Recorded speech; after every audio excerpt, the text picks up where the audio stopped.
Salut tout le monde et bienvenue dans ce nouvel épisode de l'Observatoire. Aujourd'hui en ma compagnie, j'ai Mélanie Fortuna qui vient avec moi pour qu'on discute d'un sujet quand même assez intéressant mais qui peut des fois faire peur un petit peu. Donc je tiens à mettre des petits caveats sur la discussion qu'on va avoir. On s'en va dans la projection un petit peu dans le futur, un peu des prévisions. On a choisi le mot projection parce que je trouve que c'est plus juste en fait parce que l'astrologie est un langage, est un art, et puis on utilise des symboles, en fait. Donc, on a envie de se poser la question de quel genre de symbolique se présente à nous pour les prochaines années à venir. Et pas tant d'aller dans le futur trop loin, parce que au tournant de 2025-2026, il y a beaucoup de choses dans le ciel qui vont se transformer et qui vont venir avoir leurs répercussions dans nos vies. Et puis, c'est sur cette question-là, en fait, qu'on avait envie de se pencher. Quelle sera la saveur de ces transits-là, dans le fond? C'est un peu l'approche. Exactement, parce que je l'ai souvent dit pour 2024 en consultation ou dans différentes vidéos, mais c'est vraiment une année de préparation pour moi à ce qui s'en vient. Et j'avais envie de, justement, pousser la réflexion un peu plus loin, à savoir qu'est-ce que je peux dire au lieu de « on ne sait pas trop qu'est-ce qui s'en vient ». J'ai envie de me pencher là-dessus avec Mélanie. Donc, Mélanie, comment ça va aujourd'hui? Mais ça va très bien. Je suis très contente d'être ici en ta compagnie. Oui, hein, c'est une première rencontre pour moi et Gabriel. C'est super cool. Tout de suite, ça l'a connecté, je trouve. Fait que c'est parfait. Je savais que ça allait bien fonctionner. Puis... Ben oui, on fait une pleine lune ensemble. On fait une pleine lune? Qu'est-ce que tu veux dire? Ah oui, oui, c'est vrai. Exactement. Non, c'est pas vrai. Non? Ben non, parce que dans le fond, c'est... Non, plutôt on fait une nouvelle lune. On fait une nouvelle lune en Scorpion, ce qui est toujours tout à fait excellent.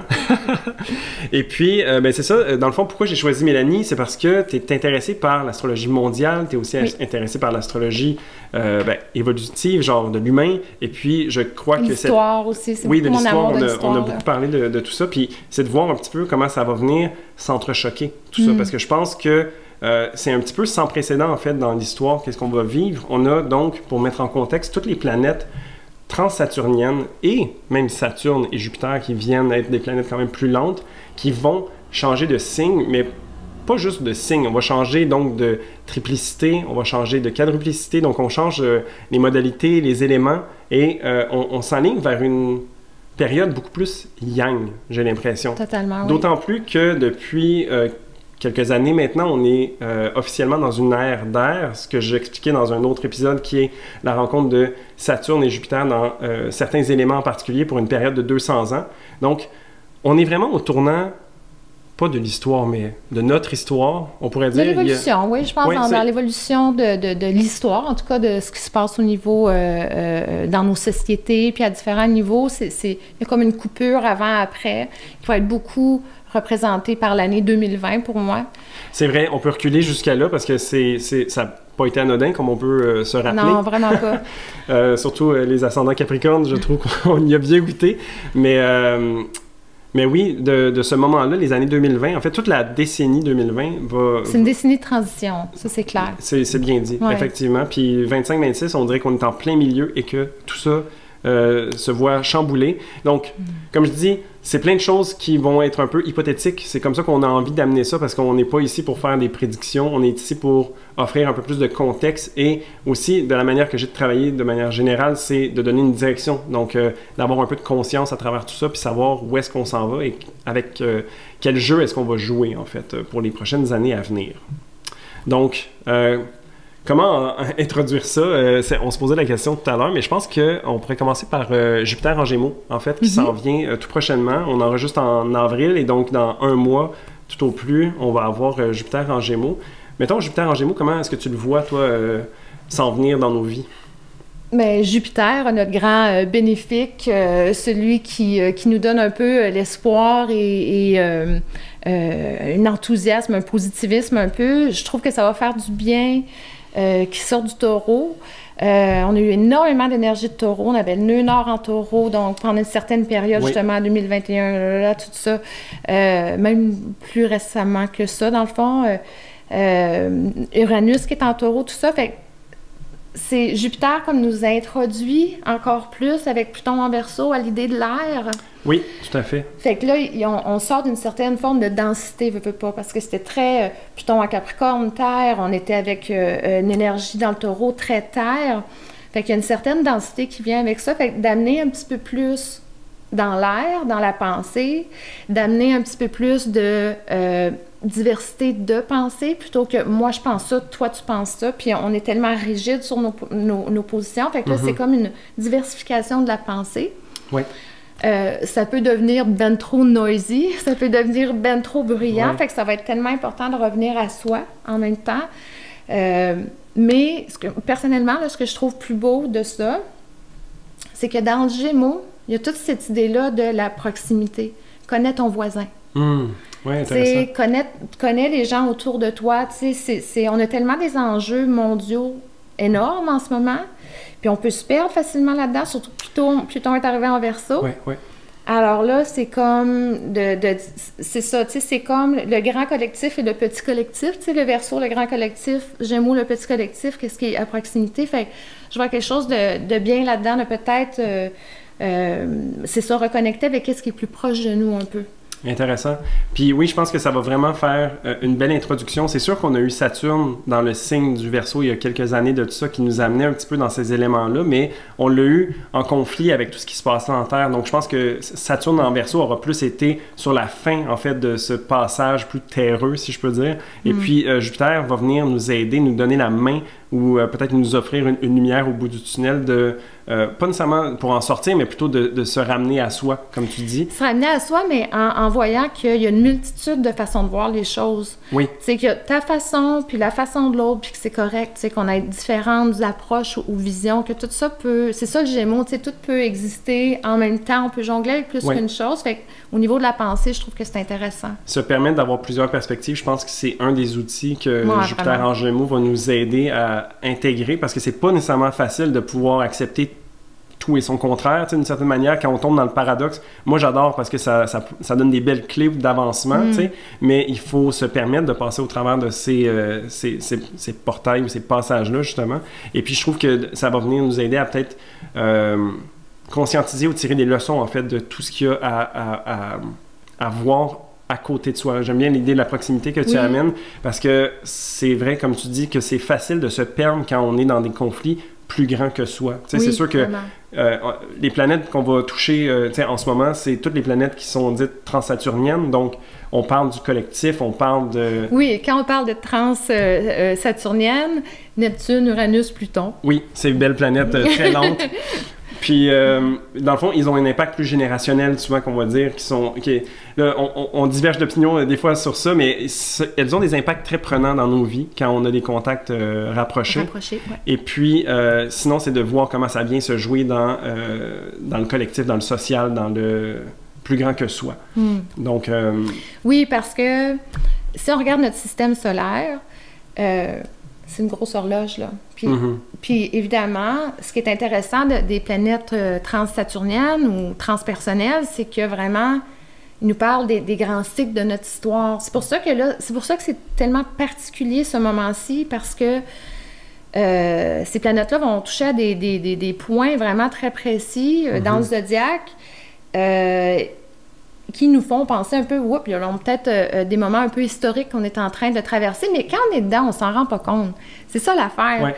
Mais là, je pense quand même que si les gens regardent dans le monde, ils voient bien que, il y a des pouvoirs et des forces en transformation. Il y a comme une conglomération de plusieurs choses en même temps, où est-ce qu'on se dirait comme, tu sais, ce conflit a marqué une génération, mais là, on dirait qu'on a plusieurs conflits ou plusieurs situations qui marquent notre génération, tu sais. Qui est très Pluton en Verseau. Multicrise, mais qui dit multicrise aussi multisolution. Faut pas juste penser aux crises, il va y avoir aussi les solutions qui vont venir avec ça.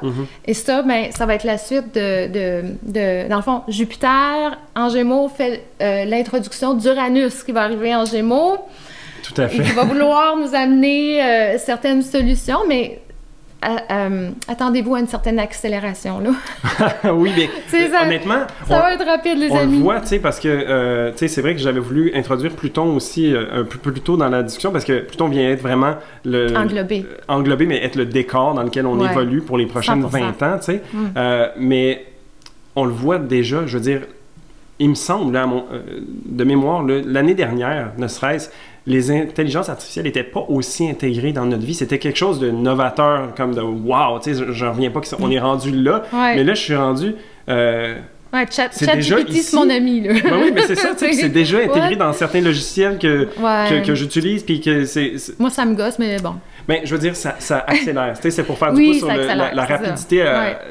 Tu sais, je pense que tu disais que la singularité s'en vient plus tôt que tard, tu sais, dans les années 30 environ, tu sais. Donc, c'est aussi de constater à quel point l'ancrage, peut-être que la période de terre à travers laquelle on a passé vient nous aider à nous enraciner autant que possible face à cette bourrasque de vent qui arrive quand même assez rapidement. Bourrasque de vent, c'est tellement... C'est pas mal pensé, ça, hein? Ça m'est venu comme ça maintenant. Bravo pour l'inspiration. Ouais. Merci, cerveau droit. Oui, c'est ça, je vais me laisser aller un petit peu. Oui, c'est ça. Mais, ouais, fait que, mais... C'est ça. Je pense que Jupiter va vraiment nous aider. Puis une chose que je me rappelle, parce que j'en avais parlé dans le podcast de Vanessa, je pense. Puis je disais, faites attention, tu sais, Jupiter en Gémeaux, c'est pas nécessairement son endroit favori dans le ciel. Il est en exil, donc en inversion. On peut facilement tomber dans l'excès d'informations, de pas savoir où donner de la tête, ça, un peu une poule pas de tête qui court, là, tu sais, tout ça. Mais je me ravise par rapport à ça parce que ça reste que Jupiter est maître de triplicité, donc est maître du signe des signes d'air en général, ce qui va lui donner un soutien, en fait, de la communauté, si je peux dire. Oui. Si on choisit la communauté, c'est ça qui devient intéressant. Oui, puis sa communauté, en l'occurrence, c'est Saturne-Mercure, voir un peu la relation. Je parlais vraiment dans le monde, mais c'est bon. Oui, non, mais j'y allais dans l'astrologie, mais c'est sûr que ça va se refléter, en fait, parce que plus j'observe l'astrologie, plus je me permets de la convoiter, plus je me rends compte en fait qu'on parle de communauté dans le ciel de manière théorique ou qu'on parle de communauté dans le monde réel, les relations, c'est la même chose. C'est la même chose, une belle grande famille. Et puis donc, le fait d'avoir Jupiter en triplicité dans un signe d'air, je trouve que ça va être quand même intéressant. Elle est également dans le premier décan, c'est Jupiter qui maîtrise le premier décan, donc je pense que le premier tiers du passage de Jupiter en Gémeaux va quand même être un peu outillé. Pour parler un peu des décans, sans aller nécessairement dans le tarot, peut-être que là, toi de mémoire, tu sais c'est quoi le premier décan des Gémeaux? Non, pas à ce point-là. Pas à ce point-là. Mais une chose que je trouve qui est intéressante par rapport au décan, c'est que c'est comme si la planète n'a pas nécessairement de dignité, donc elle n'a pas nécessairement de ressources à profusion. Tu sais, déjà qu'elle est en inversion, elle est dans on pourrait appeler un manque de ressources. Mais le fait qu'elle soit dans son décan, c'est comme si elle avait un talent particulier qui vient être intéressant pour l'énergie du Gémeaux. Donc, tu sais, elle vient un peu tirer son épingle du jeu. C'est un peu le outsider qui vient se retrouver dans un endroit qui est un peu hors du commun pour lui, mais qui réussit à tirer, dans le fond, un bullseye, tu sais, qui réussit à avoir quelque chose, à apporter quelque chose. T'sais? Quand même gouverné par Mercure. Fait automatiquement, tu sais, il s'adapte beaucoup, là. Oui, il y a une je pense que c'est une belle façon de le décrire, c'est ça. Puis si je peux ajouter aussi, étant donné le contexte dans lequel on est, la polarisation dans laquelle on est mondialement, tu sais, les gens qui ont vraiment des idées tellement arrêtées, je trouve aussi intéressant que le fait que Jupiter soit en Gémeaux, ça va nous faire réfléchir à nos croyances. Parce que là, il n'est pas en Sagittaire, là, il est de l'autre côté, fait que c'est, tu sais, il y a comme quelque chose de refléter un peu sur nos croyances. Oui. Peut-être les questionner, peut-être aller chercher de l'information, aller voir vers des sources un petit peu plus comme solides, pas juste j'ai le feeling ou je pense que, ou là, ou je, tu sais, il y a comme quelque chose aussi... Plus rationnel un petit peu. Oui, il y a un petit côté rationnel, je pense, qui est vraiment nécessaire. Puis qui est aussi en lien avec Pluton en Verseau et ce 20 ans-là dans lequel on est, qui nous demande un peu devant toutes ces problématiques-là qui sont devant nous, de prendre un certain recul puis d'essayer de développer un œil un petit peu scientifique au lieu qu'il soit tellement viscéral puis qu'on se déchire entre nous. Tu sais, pour moi, c'est sûr qu'il y a une énorme invitation à évoluer. Tu sais, c'est ça qui arrive. On va évoluer à la vitesse grand V, de la même façon que la technologie va évoluer à vitesse grand V, on est comme propulsé là-dedans, tout le monde. Oui. Puis c'est certain que certaines personnes, ben là, c'est ça le choc un peu qu'on ressent, c'est que des gens, ils veulent pas changer. Ils veulent pas. Oui. Mais c'est sûr que la proposition du Gémeaux, je trouve, c'est cette ouverture. Tu sais, puis je pense que Jupiter va nous aider peut-être à embrasser ça au début. Tranquillement, c'est ça. C'est ça, pour moi, comme je disais, il prépare l'arrivée d'Uranus en Gémeaux. Oui, c'est ça. Puis ça risque de donner un choc d'une certaine façon. Tu sais, puis ça va venir peut-être nous mettre aussi au diapason de la vitesse de croisière qui est peut-être plus effrénée qu'on est habitué. Parce que, je veux dire, d'avoir Jupiter au trigone de Pluton. à son entrée dans les Gémeaux, ça sera pas rien, j'ai l'impression. Non! Parce qu'on parle de Jupiter qui est une planète de croissance, d'abondance, qui rencontre de façon positive ou supportante la planète de l'intensité, de la transformation et un peu, Pluton, moi je trouve que ça nous amène aussi à être confrontés à nous-mêmes, ou à des parts de nous-mêmes. Donc, ça pourrait être intéressant de voir, qu'est-ce que Jupiter maîtrise dans nos cartes, au-delà de juste la relation qu'elles ont dans les signes d'air, puis voir comment est-ce que ça peut peut-être nous demander, justement, cette ouverture-là, ou de constater peut-être certaines fermetures qu'on a face à une ouverture qui est proposée, tu sais.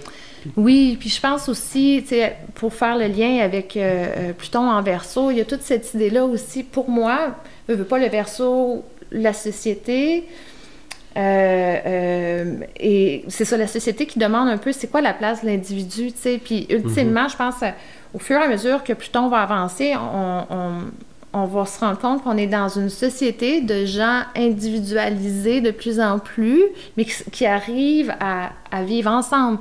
Dans le fond, Pluton en Verseau nous donne 20 ans pour faire le ménage dans notre bullshit. Là. Restructurer, on pourrait dire. Défaire un peu, justement, certaines croyances, défaire certaines choses qu'on traîne depuis des milliers d'années, peut-être même, honnêtement, tu sais, étant donné... c'est ça l'affaire, c'est parce qu'on change tellement d'air à différents niveaux, que ce soit par la grande mutation, que ce soit la fin de l'ère du poisson vers Verseau. Tu sais, on est tellement à la fin de grand cycle que là... on ferme beaucoup de choses. Oui, puis mais si on y va dans un plus petit aussi, je trouve que d'utiliser les générations qu'on connaît, qui sont encore vivantes, ça peut être le fun de voir, par exemple, le décalage entre les baby boomers puis la génération Z, par exemple, tu sais. J'ai long à dire là-dessus, oui, je suis sûr. mais je trouve ça intéressant de voir, en fait, c'est comme... Tu parlais de restructurer ou de faire le ménage par rapport à notre bullshit, tu sais.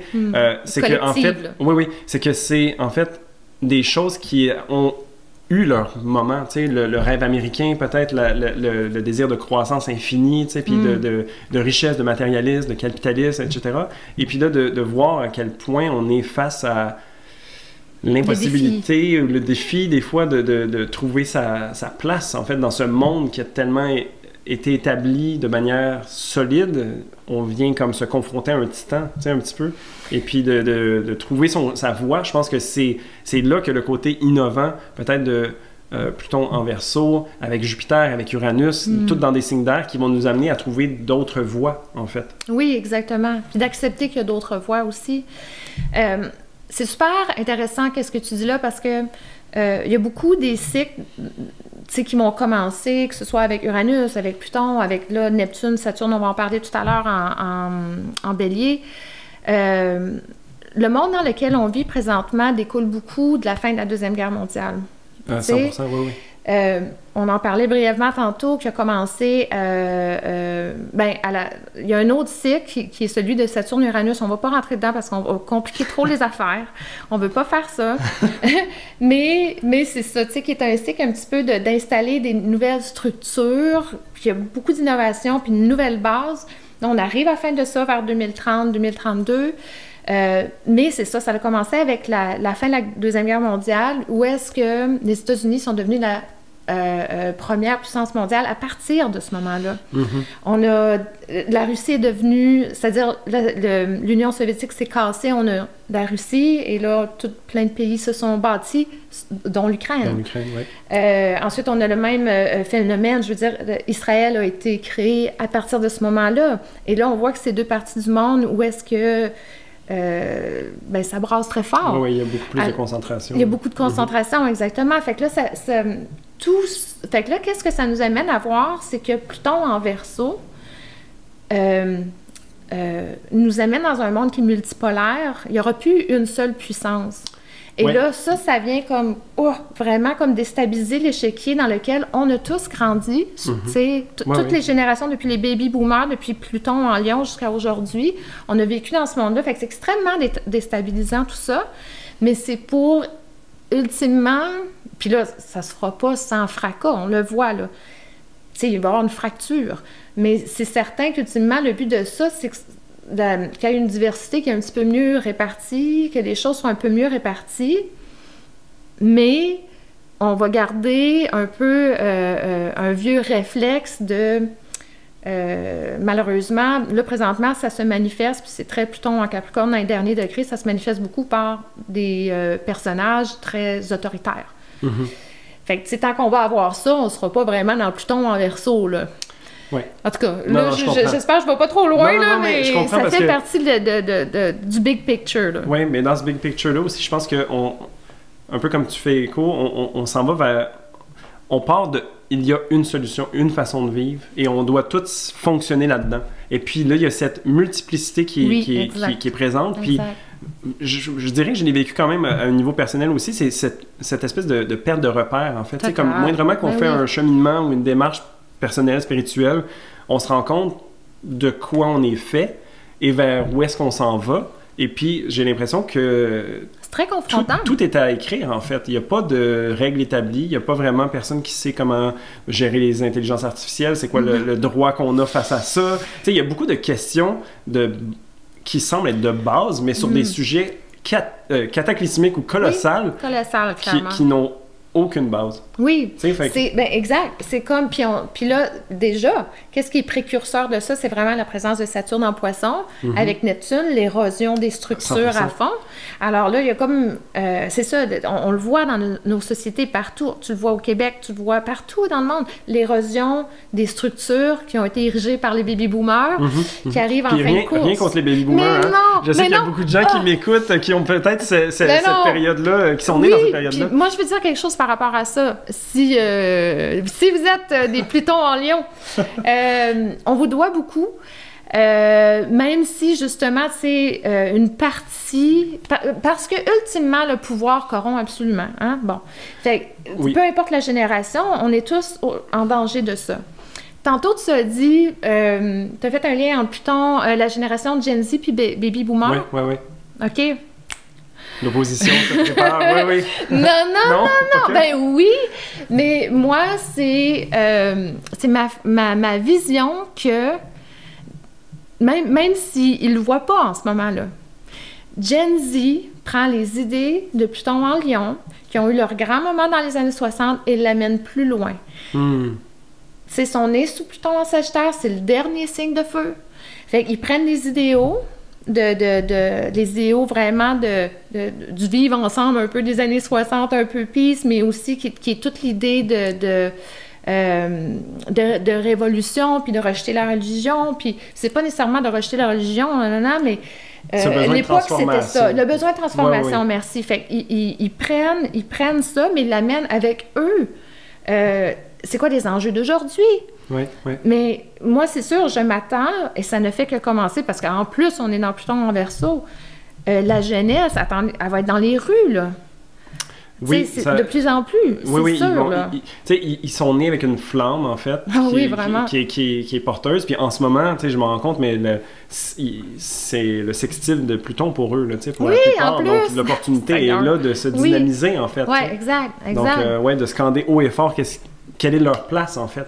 Tellement. Parce que je crois que, puis on le ressent à travers ce qu'on voit, ce qu'on peut consommer de cette génération-là, les Z, à quel point ils sont pris de court, en fait. Fait que tant qu'à te battre contre quelque chose qui est indestructible ou inatteignable, ben tu fais juste ton propre chemin, en fait, puis le reste va peut-être s'effriter, ou va finir par se transformer juste par... comment je pourrais dire, mais par érosion, par le temps, en fait, ou par la place que ça va prendre par rapport à ce qui est construit.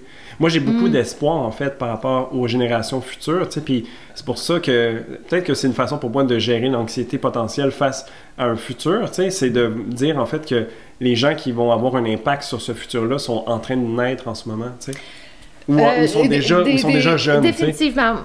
Moi, par contre, je pense qu'on est vraiment à un moment où est-ce que je veux dire, il y a tellement en jeu présentement, pour plein de... on le voit, là, les gens ont de la misère à arriver avec leurs finances. Il y a tellement d'enjeux, tellement commencé avec Pluton en Sagittaire, Pluton en Capricorne, puis là, on est vraiment, on a un dernier passage Pluton en Capricorne, puis on voit tout, justement, comment qu'on a mal gérer cette énergie-là du Capricorne. On l'a mal géré carrément. Fait que là, Pluton, il nous dit, ben voilà, vous allez avoir à dealer avec ça, mais je pense qu'on est à un point où c'est comme ça de tout temps, mais c'est sûr, c'est beaucoup mené souvent par des mouvements de jeunesse. mais on est vraiment un moment où est-ce que toutes les générations doivent s'impliquer, là. Mais c'est sûr que c'est pas tout le monde qui peut le faire. Non, mais moi, je dis toujours, c'est à la hauteur de ce qu'on est prêt à offrir, ou à affronter. Fait qu'il n'y a pas de bonne réponse face à tout ça. Je pense que c'est d'y aller en alignement avec soi, puis c'est ça qu'il faut, en fait. Parce que dans cette idée de multiplicité, on n'a pas le choix d'embrasser ça, puis d'être conscient que c'est là, qu'il n'y a plus qu'une seule réponse, une seule voie. Totalement. Puis pour juste un dernier point que je voulais faire... Justement, pourquoi je dis ça que la génération Gen Z, gouvernée par, pas gouvernée, mais née sous Pluton en Sagittaire, et l'extension, pas l'extension, mais la suite plutôt de la génération des boomers, Pluton en Lion, c'est aussi parce que, justement, les années 60, on avait la conjonction Pluton et Uranus en Vierge, qui était vraiment une période de révolution sociale, collective, marquante, très marquante, de libération pour toutes sortes de raisons, de conscientisation surtout de l'état du monde. Et là, aujourd'hui, ben là, c'est ça, on s'en va vers Pluton en Verseau et Uranus en Gémeaux, donc ils vont être en Trigone, en aspect positif. Fait que ça vient rallumer un peu cet esprit-là de vouloir se battre pour des idéaux. C'est ça l'affaire. Oui. Puis ça serait intéressant aussi de voir... Ben, en fait, juste par rapport au trigone entre Pluton et Uranus, c'est pas un trigone qui dure 1 an, 2 ans. Là. Je pense qu'on a pratiquement 10 ans, c'est pas plus de... J'ai pas vérifié, mais tu sais, moi je suis assez généreuse dans l'ordre de degrés que je donne, tu sais, 5 à 10 facile, fait que oui. Même, je pense que Richard Tarnas, dans son livre, il va jusqu'à 15, si je me trompe pas, quand il parle des grands cycles. Oui, facile. Fait que, donc, je pense qu'on va être...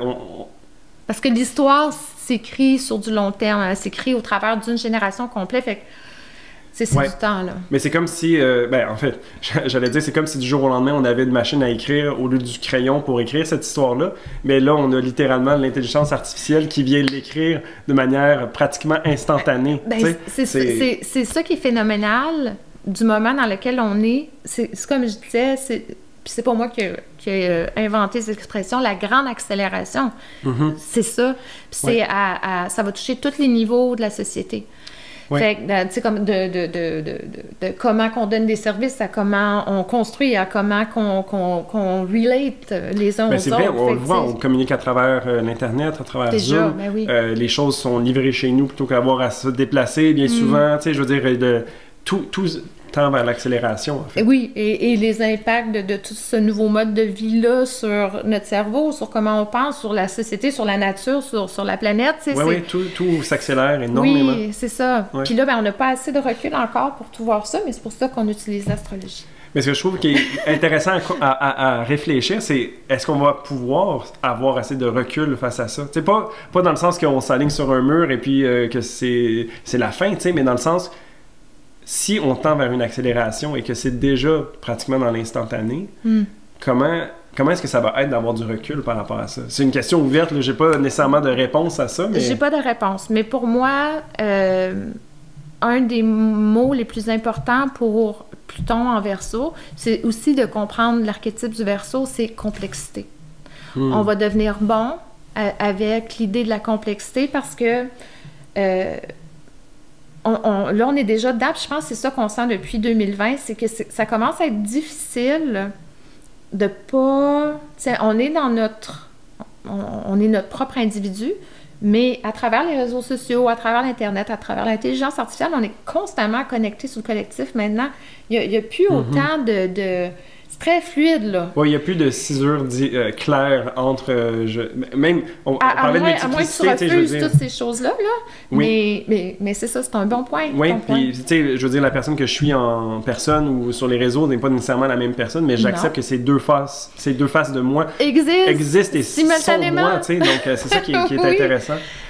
Puis aussi, on parlait beaucoup des boomers par rapport aux Z, et puis aussi, non, c'est surtout ces deux-là, mais j'ai hâte de voir aussi la réponse des générations X et des milléniaux, parce que je crois que la génération nomade, je dis nomade, la génération X va aimer en fait le mouvement qui est initié peut-être par les Z, parce qu'il y a cet aspect peut-être de trigone. Je trouve qu'ils sont devenus pas mal conservateurs, mais bon. Ah oui? OK. Mais vas-y, je t'écoute. À voir, tu sais, là, je pense à voix haute un petit peu, là, tu sais, mais dans le sens que le trigone entre le Pluton en balance et le Pluton en verso, ça peut être intéressant de voir qu'est-ce qui peut ressortir de ça, parce que je veux dire, si mettons j'essaie de faire des parallèles, la génération X en général, c'est eux qui ont eu un petit peu le plus court bâton, là, dans le sens qu'ils sont passés un petit peu entre les cracks des générations, et la génération Z est un petit peu face à cette problématique-là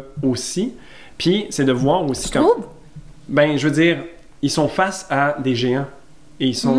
Tu sais, c'est un peu... la génération Z, je le vois comme David contre Goliath. Et puis, je sais pas qui j'utiliserais pour décrire la génération X, mais c'est un petit peu la personne qui a peut-être manqué le bateau, qui a passé entre le colosse des baby boomers et les milléniaux qui ont eu leur impact aussi. Ça, c'est vrai. Ça, c'est vrai. Tu parles tu sais, moi, je considère que je suis Xennial. Oui, OK. Je n'étais pas sûre, en fait, comment tu t'identifiais. Oui, ben, parce que c'est sûr que moi, je vois vraiment les générations à travers Pluton, puis malheureusement, Pluton n'est pas toujours un bon guide parce que son orbite est tout le temps changeante, tu sais. Fait qu'il peut passer comme 12 ans dans un signe, puis après ça, 20 ans dans un autre. Fait que, mais quand même, tu sais, j'aime ça le voir parce que justement, il shape beaucoup le collectif, tu sais. Je suis née avec Pluton en balance. Je considère, c'est ça, moi, comment je peux dire ça? J'ai reconnu quelque chose quand Pluton est rentré en Verseau. Je suis comme, oh, OK, je reconnais quelque chose dans l'air. C'est drôle, je suis pas capable d'expliquer, mais en tout cas, bon.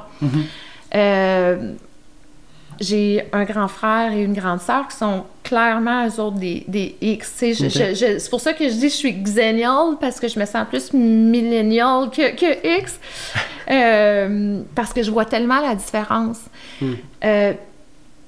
Parce qu'il y a une bonne batch des X qui sont nés sous Pluton en Vierge. Ah, OK, oui. Sur la fin du oui, transit, même à partir du milieu, tu sais, c'est la génération No Future, les punks des années 110, tu sais, sont nés sous Pluton en Vierge, pas de futur, tu sais, on capote là, les taux d'intérêt. Un peu oui, rebelle aussi. À la réalité. Oui, puis c'est beaucoup la génération qui, on va faire la job, on va le faire, on va pas briller, des vierges, tu sais, on va être au service, on va soutenir tout ça, puis on va travailler fort, tu sais. Pluton est arrivé en balance comme tu sais, en dessous un peu, puis là, nous, on est les bébés des années 80 qu'on est nés, ben là, c'est ça, Pluton en Verseau. On est arrivé avec des Walkman, on est arrivé avec des micro-ondes, on est arrivé avec des VHS. Là. Tout d'un coup, là, nous autres, on avait plein de BBL très de la première conjonction Jupiter-Saturne en balance. Oui. Fait que là, on porte en nous comme la première signature d'air, un peu. Oui, un peu les graines qui ont été semées dans les années 80, qui ont donné l'Internet, entre autres, et plein de choses qui sont aujourd'hui des acquis. Exact. Oui. Parce que quand on parle de la grande mutation, dans le fond, comme on disait, tu sais, dans le fond, la grande mutation, veux-tu l'expliquer? C'est la grande conjonction, en fait, que tu veux dire, entre Saturne et Jupiter?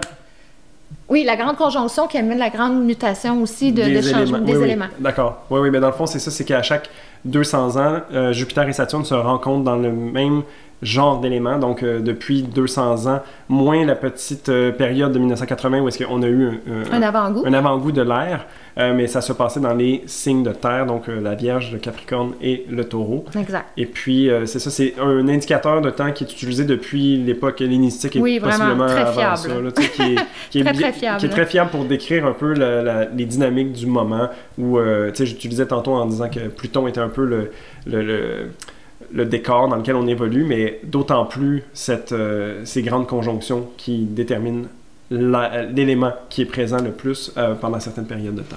Oui, exactement. Puis il y a toujours, justement, avant qu'il y ait un changement dans la grande mutation, dans le fond, il y a toujours un avant-goût. Jupiter et Saturne vont souvent faire leur conjonction, tu sais, dans un signe, ils annoncent, tu sais. Ce qui est arrivé dans les années 80. Et puis, je me rappelle plus ce que je voulais dire. C'est parfait. On a toujours choisi des belles élections pour faire ces podcasts-là. Fait qu'on est en pleine rétrograde et tout le kit. Je sais pas où est-ce que tu t'en allais avec ça non plus. je sais pas ce que je m'en allais avec ça, mais je peux poursuivre. Vas-y. Je disais, tu sais, j'ai reconnu en tant que... Ah oui, on parlait des X et du changement vers les Xennials. Les Xennials, là, tu sais... Pluton, puis là, en tout cas, c'est Pluton en balance. We are the world, we come in peace. Puis, tu sais, on était un peu comme ça, tu sais, il y avait ça vraiment dans l'air. On est les premiers enfants un petit peu d'avoir grandi avec nos idoles, c'était Michael Jackson, oh wow, personne de couleur, tu sais, genre, Boy George, est-ce que c'est une femme ou c'est un homme? Tu sais, nous autres, c'est comme normal, là. C'est pour ça que moi, j'ai comme un choc de voir qu'il y a comme un retour tellement de conservatisme que je vois beaucoup dans le Capricorne, tu sais, dans les Pluton en Capricorne, tout ça. Mais c'est ça, je pense que plus on va rentrer dans Pluton en Verseau, plus que tout ça va... Je pense que c'est ça le but, ultimement, de Pluton en Verseau, c'est de nous apprendre à vivre ensemble en étant des personnes vraiment individualisées. Oui, c'est vraiment un des... Là, c'est un choc, là, parce que là, c'est ça, on est en train de comprendre qu'on est condamné à vivre ensemble. Oui, mais en même temps, moi, les mots que j'utilise beaucoup pour décrire les prochaines années, ça serait une individualisation radicale, tu sais. Aussi, oui, c'est sûr. Puis, tu sais... Ça va avec l'énergie de Verseau, où est-ce qu'on retourne à l'individu, mais c'est de voir comment est-ce qu'on va être capable de créer peut-être de l'interdépendance à travers tout ça, parce qu'on est plusieurs individus qui vont tous grandir, pousser dans le même sens, idéalement, tu sais, mais sans doute pas, tu sais, c'est sûr que non. Ça va créer du conflit, mais ça peut aussi créer des cisures, tu sais, des coupures dans les croyances, dans la manière qu'on a dans la polarisation qu'on ressent un peu partout, tu sais. Oui, puis d'ailleurs, dans le fond, je pense que c'est un peu ça. Jupiter, toute l'année, dans le fond, de mai 2024 à mai 2025, grosso modo, Jupiter va être en Gémeaux, va nous donner vraiment un portrait de ça. Ça va vraiment nous aider à voir la prochaine année, OK, ça va être quoi là, le reste de 2020, là? Des années 2020, de la décennie. Oui, c'est ça, exactement. Souvent, Jupiter est comme annonciateur d'opportunités puis d'ouverture, donc de porter attention dans ces prochaines années qui s'en viennent, les 2-3 prochaines années, de voir dans quelle sphère de la vie ça vient se présenter pour nous, peut-être. Totalement, oui. Puis d'embrasser ça idéalement le plus possible ou de voir à s'outiller face à ces défis-là qui peuvent se présenter, parce que c'est sûr que la relation à Pluton qui est, je dirais, bénéfique quand même, qui est supportante, mais qui ne va pas nécessairement être facile. Non. Donc, puis la raison qu'on dit que c'est important, c'est parce que justement, c'est 2 signes d'air, puis qu'on s'en va tellement...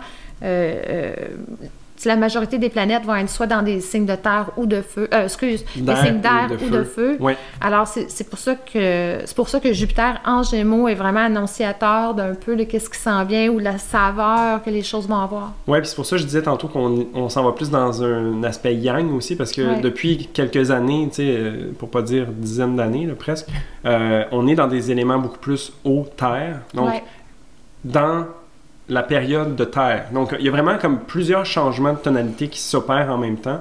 Et puis, tu sais, oui, un retour à soi, un retour à savoir qu'est-ce qui est vrai pour nous, mais aussi de voir comment est-ce qu'on va choisir d'agir avec ça. Parce que l'élément yang va être plus dans l'initiation dans l'action. Dans l'action. Et puis, ça va être de voir comment ça se manifeste. Puis ça va se manifester de toutes les manières possibles, j'imagine, parce qu'on est dans cette multiplicité, mais il y a des gens qui sont plus...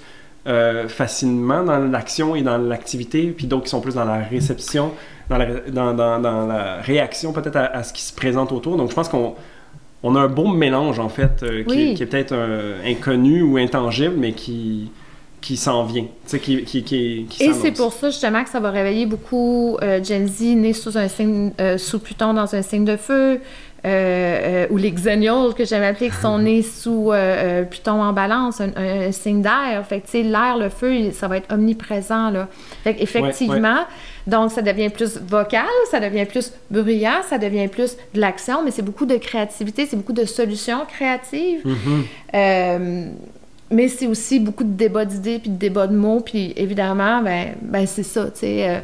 Est-ce que les prochains conflits ou les conflits qu'on connaît là n'auront pas toute cette saveur-là qui est très aérienne, autant des attaques, du hacking ou des guerres de mots, ou là, avec les deepfakes, tu sais, il va y avoir toutes sortes d'affaires, tu sais, comment je peux faire confiance à qu'est-ce que j'entends, qu'est-ce que je vois, de la propagande. Fait que, tu sais, c'est ça, là. Du contrôle de la pensée Oui. aussi, tu sais, qu'est-ce qui est la bonne chose à faire, vers quel angle est-ce que je peux vraiment faire confiance, où est-ce que je peux m'en aller, tout ça, tu sais. Oui.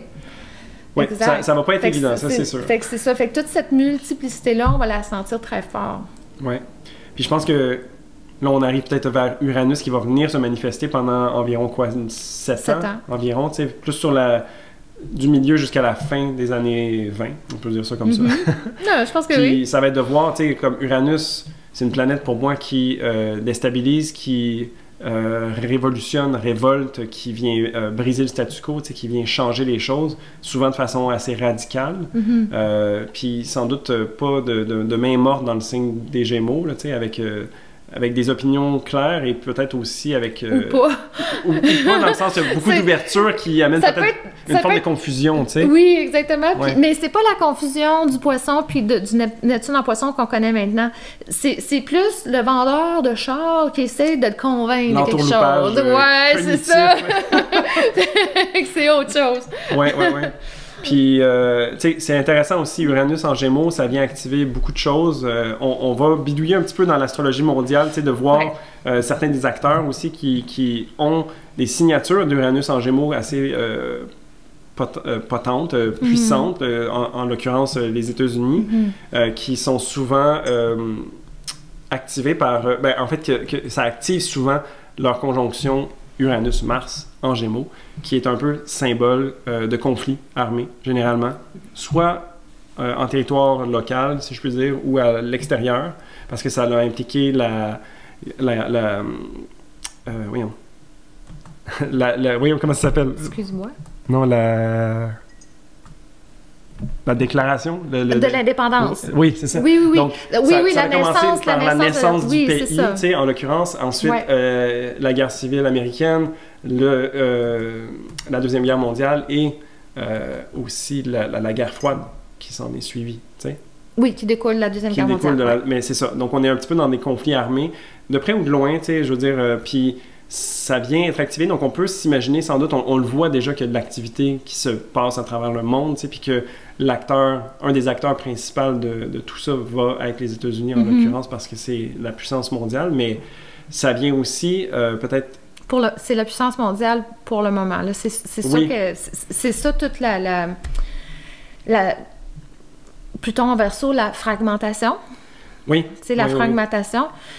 Comme je disais tout à l'heure, c'est sûr que là, on ne sera plus dans un monde unipolaire. On va devenir un monde multipolaire. Mais là, c'est ça, ça crée une nouvelle forme de compétition, ça crée c'est ça, on va comme de complexité, comme je disais tantôt, qui est vraiment le mot. Là. Peut-être se regrouper dans différentes factions, campements, idéologies. Idéologie, clairement. Tu sais, comme, pas nécessairement qu'on va aller tous un contre l'autre, mais qu'on va avoir des objectifs différents qui se rejoignent pas. Donc, peut-être un peu plus de parallélisme dans les idéologies, les façons de penser, tout ça. Et ça aussi, ça amène des... c'est très Pluton en Verseau, ça, des nouvelles alliances. Oui. Tu sais, il va y avoir des nouvelles alliances, tu sais, c'est des pays qui n'étaient pas amis ensemble, qui vont devenir peut-être amis ensemble, puis là, des nouvelles alliances qu'on va faire comme, OK. Puis on le voit déjà dans le conflit, présentement, Israël et le Hamas, on va dire ça comme ça. Où est-ce que tout d'un coup, tu sais, dernièrement, l'Iran, il y a eu des échanges avec Israël, c'est deux anciens ennemis depuis toujours, depuis la fin de la Deuxième Guerre mondiale, mais qui est venu aussi aider les Américains, l'Arabie Saoudite, la Cisjordanie, OK, c'est du jamais vu. Puis en même temps, ben là, c'est ça, il y a aussi des alliances, la Chine, la Russie, l'Inde, le BRIC, puis tout ça. Fait il y a plein de nouvelles alliances, ça, c'est très Verseau, puis ça peut faire peur, mais ça fait partie du processus. Idéalement, mais là, c'est ça. Ça amène aussi toute l'idée de l'autoritarisme, malheureusement, qui est le côté sombre du Verseau. Oui, mais peut-être que ça va être une réponse en réaction avec les données qu'on a d'acquises, tu sais, de savoir, ben, OK, je sais pas trop comment faire face à ce nouveau défi, mais ça, c'est dans ma poche arrière, c'est un réflexe. Ouais. Commençons par là pour voir où est-ce que ça va mener, tu sais. Mais je pense qu'on pourra pas retourner dans des réponses qu'on a vues. Tu sais, même si on peut regarder le passé comme étant, entre guillemets, garant du futur ou représentatif d'une possibilité dans le futur, on n'est pas nécessairement à la même place. L'histoire est un très mauvais professeur. Oui, puis on s'écoute parce que malheureusement, on n'apprend pas de nos erreurs tant que ça.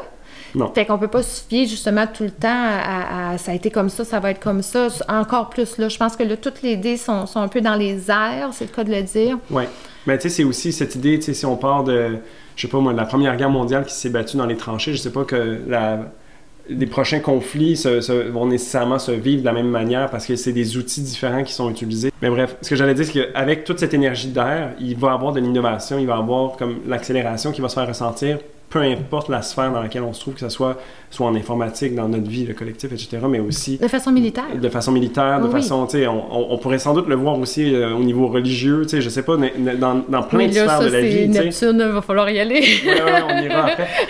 Je vais juste charger mon téléphone. Nous voici de retour. Nous voici de retour. Donc, tu voulais enchaîner sur un truc? Je voulais ajouter un point, justement...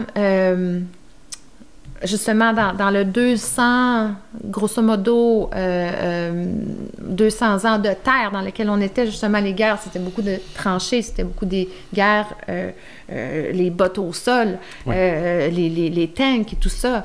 Mais c'est certain qu'en rentrant dans un air d'air, ben là, d'ailleurs, depuis que Pluton est en Verseau, on n'a jamais entendu autant dans des conflits des drones. Oui. Fait que tout ce qui vient de l'air, la sécurité spatiale. Oui, le dôme de fer, par exemple. Le dôme de fer, exactement. Tu sais, fait toutes des notions de la menace vient du ciel et de l'air qui est très Verseau. Ouais. C'est sûr qu'on peut... il va continuer, c'est sûr, avoir des bottes au sol, on s'entend, mais c'est clair qu'il y a comme quelque chose qui est en train de se passer que... C'est ça, il y a vraiment comme un changement de paradigme un petit peu dans la façon que les choses vont se faire, sans parler justement de tout le côté d'attaque informatique et autres. C'est sûr. Oui, puis tu sais, informatique, et je pense que aussi, là, je parle un peu à travers mon chapeau parce que je m'y connais pas tant que ça, mais tout ce qui pourrait faire le parallèle entre la Terre et l'air, c'est aussi tout le système électrique. Tu sais, genre les États-Unis qui sont quand même... pas hyper robuste à ce niveau-là, tu sais, de voir quels seraient les enjeux si on n'avait pas accès au réseau électrique qu'on est habitué, au réseau de distribution, tu sais, tout ça.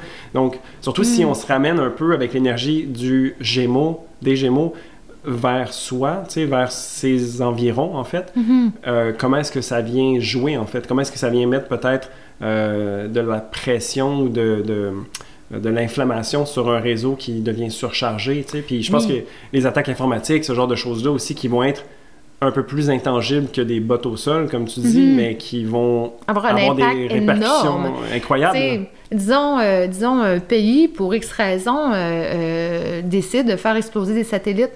On n'est plus capable de se connecter. Là. On a vu qu'est-ce que ça faisait des blackouts, où est-ce que les pays n'ont pas accès à Internet. On le voit dans les... D'ailleurs, ça fait déjà partie des conflits à Gaza. Des fois, c'est comme... Tu n'as plus accès à l'Internet. Il y a certains pays aussi que déjà, l'accès à l'Internet est limité. Oui. Fait que, ça va tout faire partie, ça, du côté...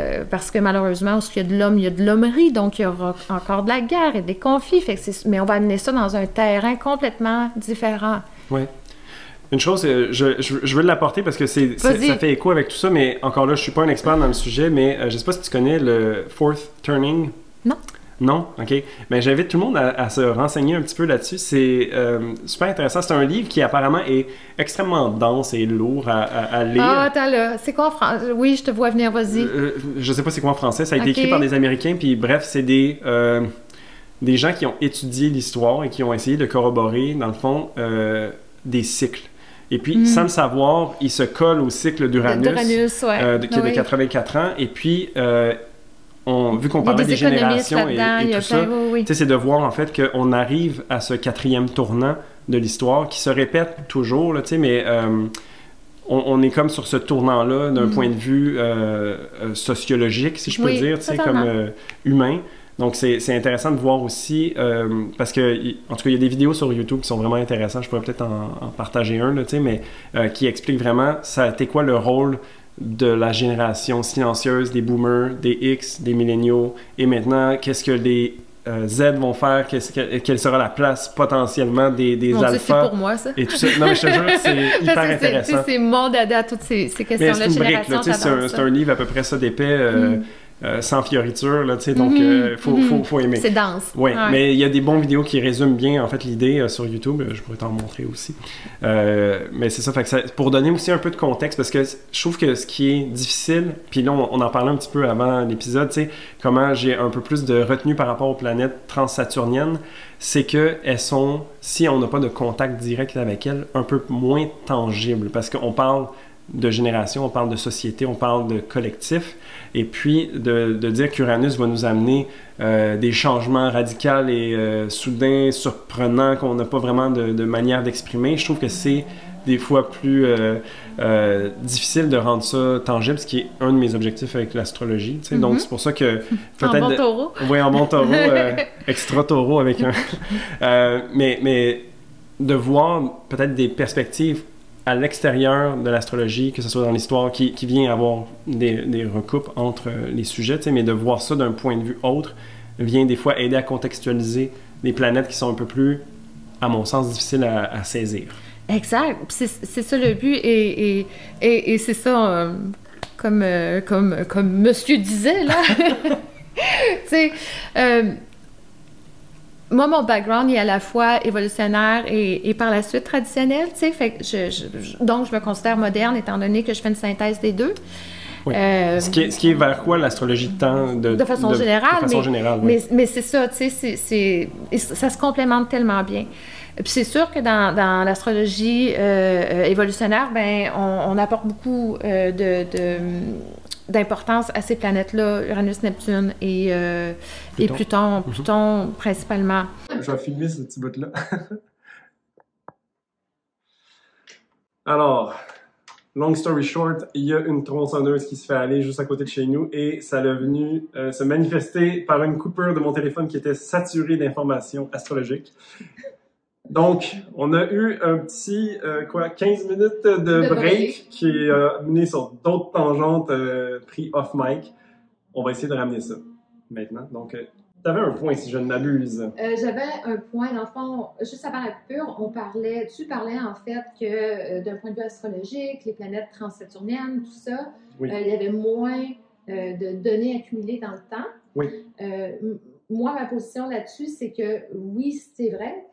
Par contre, étant donné qu'on peut tellement maintenant reculer dans le temps et aller retrouver tous ces différents cycles-là, on peut voir des patterns, parce que dans le fond, c'est ça qu'on fait. En astrologie, on cherche des patterns. Oui. Fait que là, on associe des patterns et autant avec Pluton, qui était la dernière fois en Verseau, Révolution française, Révolution américaine, Révolution industrielle, etc., on peut retourner dans le temps et faire ça, puis on peut faire ça avec toutes les planètes transsaturniennes. Oui. Je pense que ça nous donne énormément de données, puis c'est ça la beauté d'aujourd'hui, c'est que avant, tu ne pouvais pas faire ça, mais là on a assez de recul sur notre histoire moderne, en tout cas sur les derniers 3000, 5000 ans environ, qu'on peut aller chercher quand même assez loin de l'information. Et qu'elle soit accessible facilement et rapidement. Oui, c'est ça. Exact. Oui. Je suis pas fermé à ces planètes-là, c'est juste que j'y vais en sachant très bien quel genre de puissance elles recèlent. Et donc, je pense que c'est peut-être une forme de révérence ou d'humilité face à elles pour m'assurer de bien les intégrer, de bien les reconnaître. Parce que, comme je disais, je fais souvent la blague que Pluton a passé sur mon ascendant. Toi, tu as déjà eu Pluton sur ton stellium en Scorpion. Et pendant puis, 20 ans, oui. Donc, on sait c'est quoi, mais tu vois, moi, j'en sors tout juste. Et puis, on dirait que j'ai pas encore le recul. Le recul, aussi. Ouais, puis à la blague, moi, je fais toujours, c'est vers 70 ans plus que genre, j'atteins mon prime. Donc, je vais avoir le temps. Mais ça c'est tellement vrai, parce que je suis un petit peu plus vieille quand même que Gabrielle. Puis, c'est ça la beauté quand tu es astrologue, plus tu vieillis, plus que là, tu as toutes ces notions-là d'histoire dans ta tête et de pattern et de cycle de temps. Fait, qui vient s'intégrer, qui vient s'expérimenter aussi, tu sais, je veux dire... C'est pour ça, tu sais, là, on parle beaucoup de cycle mondial et tout ça, puis j'avais sorti mon livre d'André Barbeau, c'est pour ça que je trouve ça fascinant, son travail aussi, d'avoir vu tout ça, d'avoir fait aussi certaines prévisions, tu sais, qui se sont manifestées, c'est super intéressant. Mais donc, on partait de Uranus en Gémeaux, est-ce qu'il y a beaucoup de potentiel dans l'air, beaucoup de direction, peut-être, ce qui fait écho à ce que la planète représente souvent, des renversements, des révolutions, tout ça.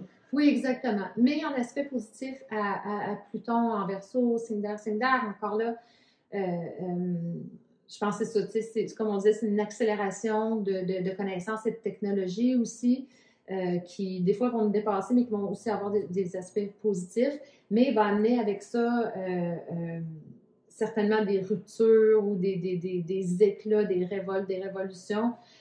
J'espère plus des évolutions que des révolutions, mais je pense que, bon, on va avoir à dealer avec les deux. Oui. C'est la fonction d'Uranus aussi. Ben, je pense c'est la science aussi, il ne faut pas oublier. Oui. C'est le feu du savoir qui a été passé à l'homme, Uranus. C'est ça que j'allais dire avec Prométhée comme mythe. Un des mythes proposés pour Uranus, c'est de voir, OK, oui, le feu, c'est dangereux, mais ça peut être aussi quelque chose qui nous amène jusqu'à aujourd'hui. Je veux dire, ça n'a pas été anodin comme découverte ou comme outil. Donc, beaucoup de potentiel, je crois, avec Uranus. Beaucoup de potentiel, oui, effectivement, mais beaucoup de disruption, là, je ne me rappelle comment on dirait en français. Oui, de choc, de renversement peut-être. Oui, exactement. Exact. Ouais. Puis, tout ça nous amène un peu sur le dernier transit que j'avais envie qu'on regarde ensemble, qui est Neptune en Bélier.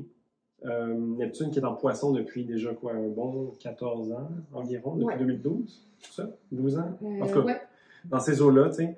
Neptune qui est une planète qui nous amène souvent de la confusion, du flou, qui nous amène à rêver, à s'ouvrir à plus grand, à reconnaître le beau, mais en ne sachant pas nécessairement comment l'utiliser ou quoi faire avec, tu sais. Donc, c'est une planète qui est, je ne sais pas si je dirais qu'elle est douce, je pense qu'elle est plutôt évasive, un peu dans l'illusion, dans l'intangibilité, tu sais. Donc, j'aime ça, je t'écoute. Ouais, ben tu vois, moi, c'est pour ça que ma relation à ces planètes plus distantes est comme un peu houleuse, parce que je me dis comme, OK, comment cerner une planète que Neptune, et d'autant plus de la ramener dans l'énergie du Bélier, qui est beaucoup plus singulière, personnelle, fougueuse. Je veux dire, depuis 2012, on trempe dans l'énergie des Poissons avec Neptune.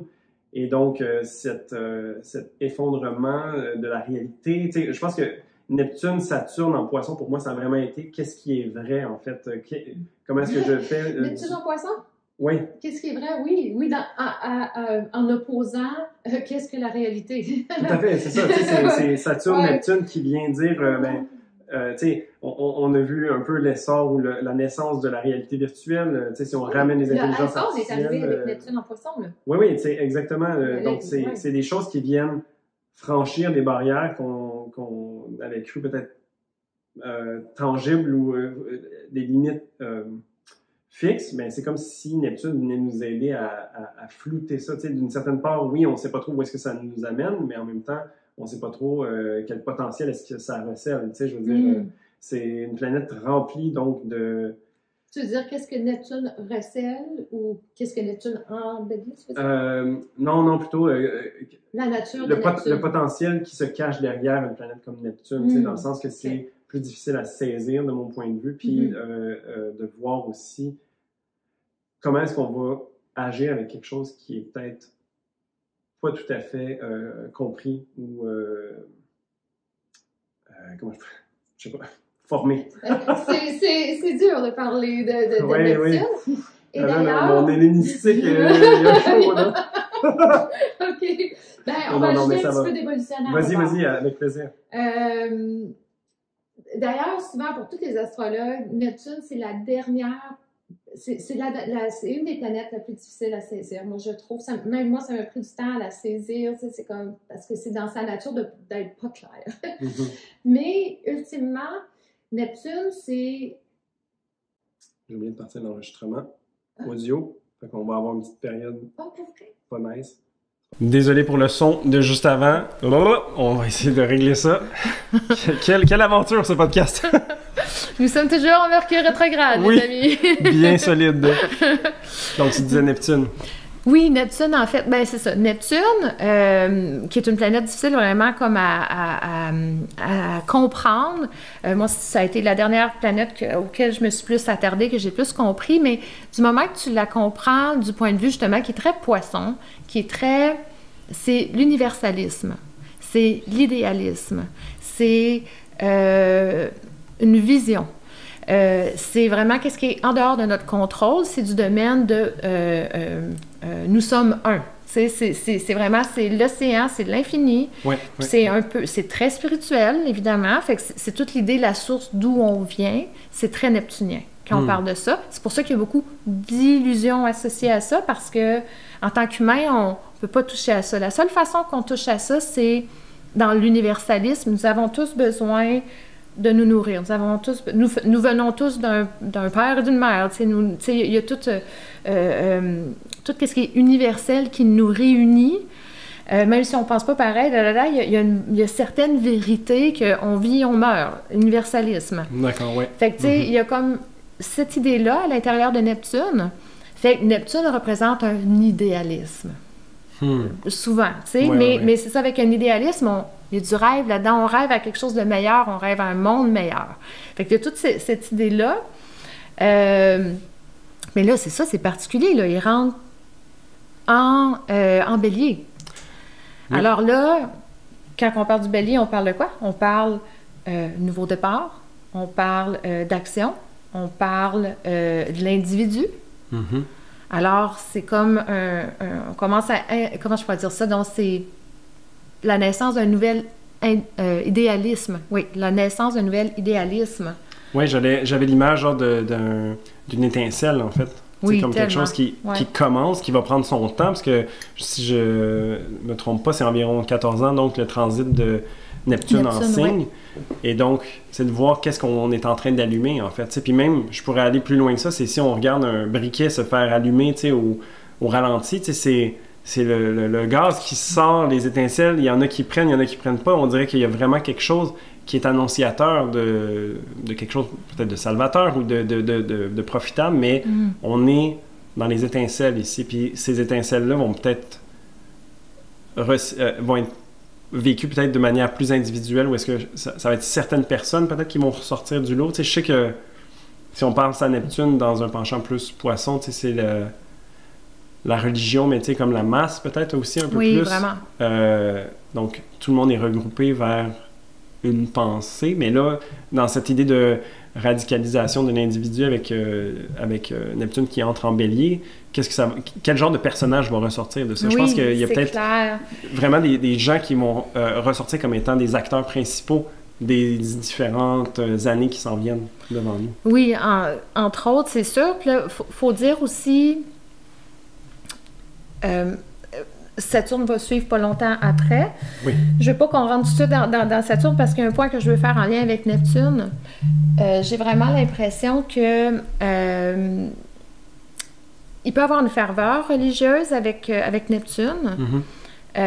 Ou peut avoir il y a une ferveur tout court avec Neptune. Oui. Et là, c'est tellement drôle parce que dans le ciel présentement, je trouve à travers ces grands shifts-là qui sont immenses, il y a comme une danse de ballet, qu'il y a comme toujours une planète qui est annonciateur de ce qui s'en vient. On le disait pour Uranus en Gémeaux, on a Jupiter qui va arriver, il y a comme quelque chose qui nous prépare. Dans le cas de Neptune, bien là, en Bélier, on a le nœud nord en Bélier.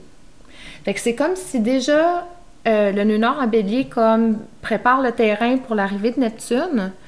Et là, ben là, c'est ça. Étant donné qu'on est dans un contexte un petit peu explosif présentement, avec surtout au Moyen-Orient, c'est sous le couvert religieux, parce que je pense pas que les gens qui sont là, en tout cas, des fois, on peut manipuler un petit peu la religion pour poser certains gestes ou l'utiliser d'une certaine façon, puis ça se voit partout dans le monde, pas juste au Moyen-Orient, évidemment. Mais il y a vraiment comme quelque chose là, c'est ça, là, avec quoi Neptune va rentrer en Bélier. Fait il y a des choses qui vont être spécifiques dans le temps, mais après ça, il y a la symbolique beaucoup plus grande de, OK, là, on a un idéalisme, un nouvel idéalisme, une nouvelle façon d'être, en même temps que le Pluton est en Verseau, ils sont des aspects positifs. Tout à fait. Alors là, tu as le collectif et l'individuel qui veulent travailler ensemble. Mais là, en même temps, c'est ça, on va avoir Saturne qui va arriver. Moi, je pense que ça va avoir deux effets. D'un côté, je suis convaincue qu'on va voir, à cause du concept actuelle, qu'on va voir un mouvement anti-guerre, Saturne en bélier, comme on n'a pas vu depuis les années 60, surtout aux États-Unis, parce que là, c'est eux, comme on parlait, qui ont les mains dans tous les pays, un peu partout. Je pense qu'on va voir aussi une attaque sur les droits individuels, comme essayer d'enlever des droits. Ça va dépendre qui gagne aux élections américaines, ça, c'est une autre histoire. Oui. Mais en dessous de ça, il va y avoir un mouvement beaucoup, beaucoup plus long. Puis d'ailleurs, Pluton et Neptune vont se promener ensemble pendant les prochains 15 ans. Là. Ah oui? Ils vont être toujours ensemble, grosso modo. Là. Fait qu'automatiquement, c'est ça, tu sais, ce thème-là, de la place de l'individu dans le collectif au cœur de l'individu, comment qu'on apprend à vivre ensemble, puis que clairement, tu sais, il y a comme quelque chose d'un nouveau monde, un nouveau monde entre guillemets, qui veut une nouvelle façon d'exister, qui veut naître. Comment ça va se passer, on ne sait pas, mais on sait que c'est ça qui est dans l'air. Je pense que, avec ce que tu dis, c'est... Moi, j'imaginais, plus que le nœud nord, j'imaginais Saturne qui va entrer en bélier en même temps pratiquement que Neptune, qui vient nous aider à peut-être faire du contexte de tout ça, mais Saturne en bélier est dans son point de chute, en fait. T'sais, donc, il y a le démantèlement de quelque chose, je crois. T'sais, avec Neptune qui vient dire, genre, OK, mais maintenant que je suis face à une situation, on pourrait dire explosive, différente, puis avec tout ce qu'on a discuté qui vient faire partie de l'équation, c'est de dire, OK, moi, j'ai envie de me positionner comment là-dessus, en voyant peut-être qu'il y a certaines choses, certains fondements qui s'effritent. Ouais. Et je crois aussi que Saturne, qui fait aussi référence à l'autorité, il y a peut-être une figure d'autorité. Là, c'est peut-être un peu fort, mais genre comme une figure de Messie ou de quelqu'un qui a la vérité ou qui a comme l'espoir, qui est porteur de cette flamme qui est peut-être inaccessible facilement dans nos vies de tous les jours, mais comme un genre de leader qui viendrait se manifester en disant, ben si vous me suivez, on va y arriver. Là, mettons, je pense vraiment en parlant, là, mais des figures comme Elon Musk qui dit, genre, ben allons sur Mars, c'est par là que ça se passe, puis que les gens commencent avec une ferveur, une croyance, une volonté de croire à un futur meilleur, un futur point. Oui. Un futur point, ce serait déjà juste assez.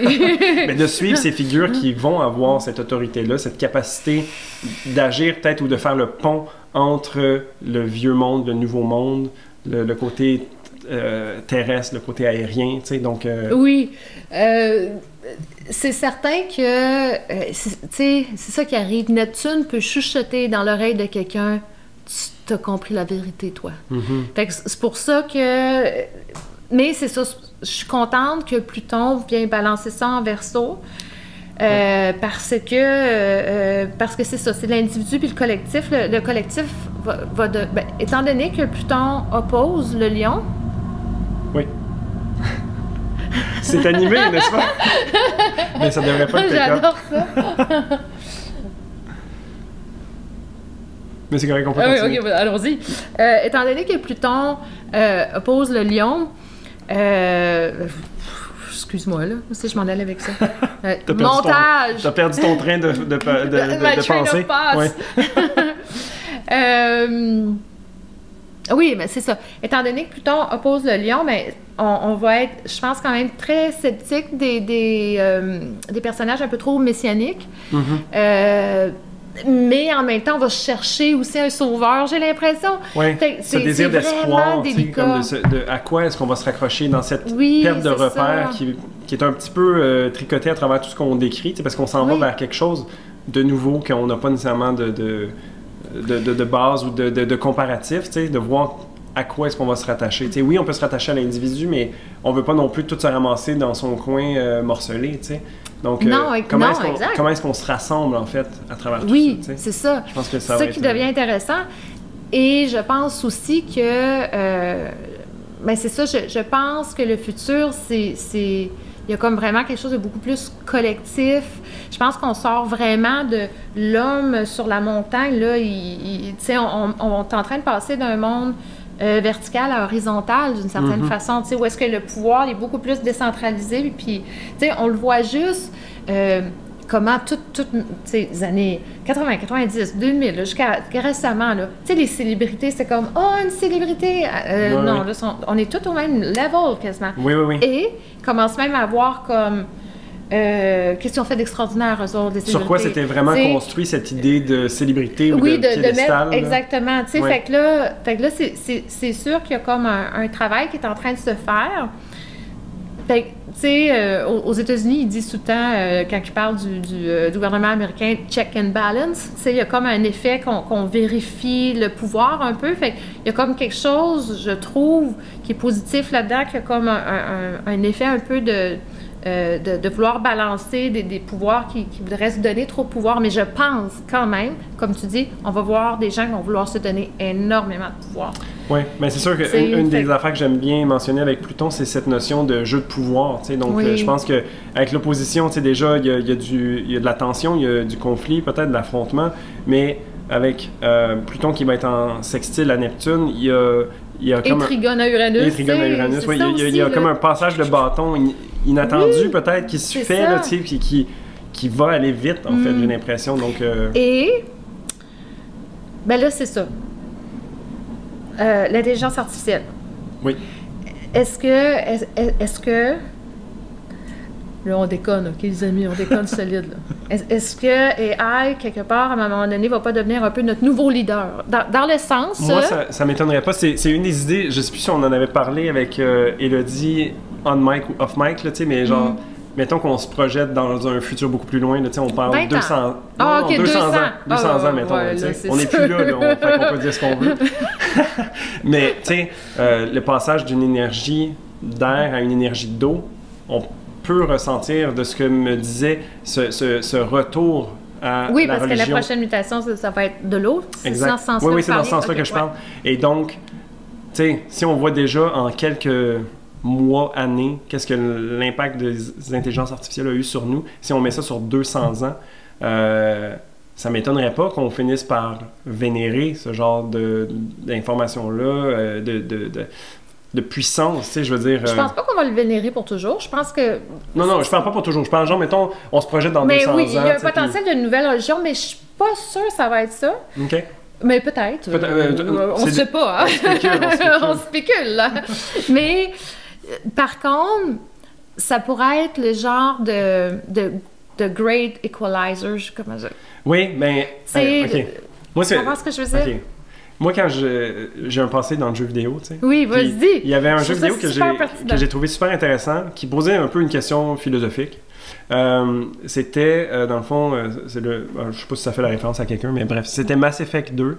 Et puis le jeu se termine sur une question, en fait, parce qu'il y a des humains, il y a la technologie. Et donc, la question finale du jeu, parce que tes choix ont un impact sur toute l'histoire. Et donc, le choix final, c'est est-ce que on détruit la machine? Est-ce que on est détruit par la machine ou est-ce qu'on fait une symbiose avec la machine?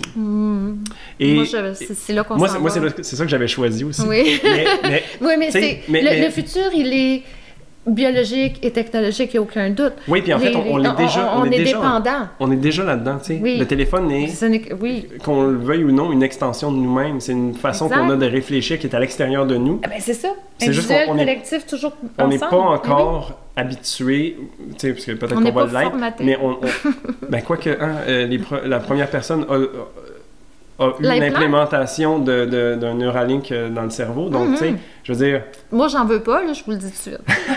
Mais c'est ça va être intéressant de voir, en fait, la réaction des gens. Ça va faire deux clans, oui, ça, c'est ça fera partie des multiples polarités qu'on va faire face, à savoir, parce que je pense que du moment que je jouais à mon jeu vidéo puis que je me posais la question, je me disais, évidemment que de penser de manière... comment ça s'appelle? Mais Legion, tu sais, genre We Are Legion, tu sais. Il y a quelque chose de beau là-dedans. We are bored. Mais en même temps, qui a la main mise sur cette légion, tu sais? À qui est-ce qu'on fait confiance par rapport à si on intègre notre conscience ou notre vie dans la technologie, tu sais, je veux dire...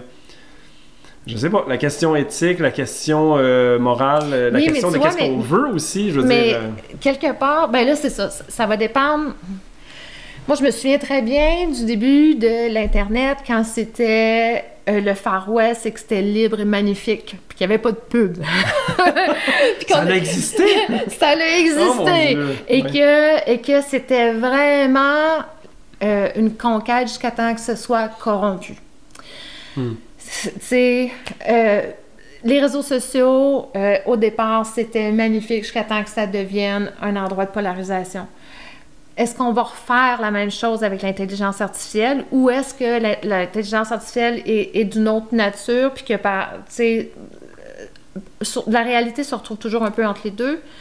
Mais c'est ça. Moi, je pense peut-être que...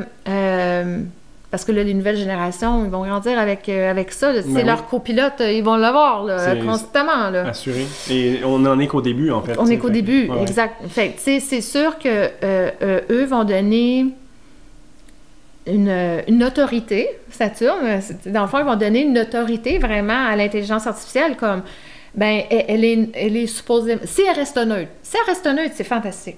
Si elle arrive à rester neutre, puis que justement, parce que pour moi, tantôt je disais le mot complexité pour nommer les années dans lesquelles on rentre, certainement idéalisme qu'on nommait tout à l'heure, révolution, c'est sûr. Ensuite, on pourrait dire que tout ça va nous amener dans le fond à... J'ai perdu mon tour, il faut que tu coupes. C'est correct.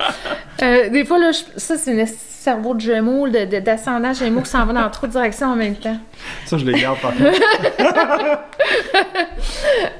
Mais c'est ça. Si l'intelligence artificielle arrive à garder sa neutralité et qu'on en vient en tant qu'humain à avoir une éthique, bien là, on va commencer. Si vraiment on est capable de mettre un niveau d'éthique qui est très verso, très scientifique, à l'intelligence artificielle, on va pouvoir comme le voir comme une source neutre de code moral et éthique. OK, c'est intéressant. Là, on arrive sur la fin du podcast quand même, mais tu amènes une question que j'ai envie de chatouiller quand même. Que je sais pas que la neutralité, ça soit nécessairement la voie, parce que, d'une certaine façon... Là, je parle au fur et à mesure. Mais tu parles pour l'intelligence artificielle ou pour la vie? De la vie. Okay. On existe dans un monde dual qui fonctionne un peu en opposé et qui se tire, idéalement, si on zoome out suffisamment, vers une évolution. Mm-hmm. Donc, la neutralité, oui, peut venir jouer un penchant intéressant. Puis, c'est souvent là que moi, j'arrive, en fait, quand je me dis, tu sais, je sais pas moi, le système carcéral, le système judiciaire, ça pouvait être vraiment des AI qui sont justes et qui imposent ça de manière, tu sais, comme absolument impartiale. Mm-hmm. Il y a quelque chose d'intéressant là-dedans. Mm-hmm. Après, c'est de voir, tu sais, comme un petit peu une fameuse question qu'on pourrait poser, c'est quel est le problème pour la Terre? Puis là, la réponse serait les humains. Est-ce qu'on accepte cette neutralité? Tu sais? Donc, il y a peut-être ça qui se pose comme question. Mais ce que j'aimais bien, en fait, c'est... Moi, mes premiers bidouillages avec l'intelligence artificielle remontent à 2014 environ, 2015. Donc, un petit peu avant la vague, là, tu sais, comme de popularité qu'on vit en ce moment. Mais ça a été à travers le jeu Go.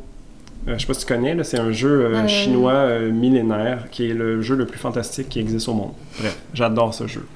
Et puis, c'est la première fois qu'une intelligence artificielle arrivait à battre le champion du monde incontesté de ce jeu-là. Comme ça s'est fait en échec, avec l'échec, soit dit en passant. Oui, tout à fait. Mais c'était vraiment appelé une intelligence artificielle plutôt qu'un programme comme ce qui a battu Kasparov à l'époque.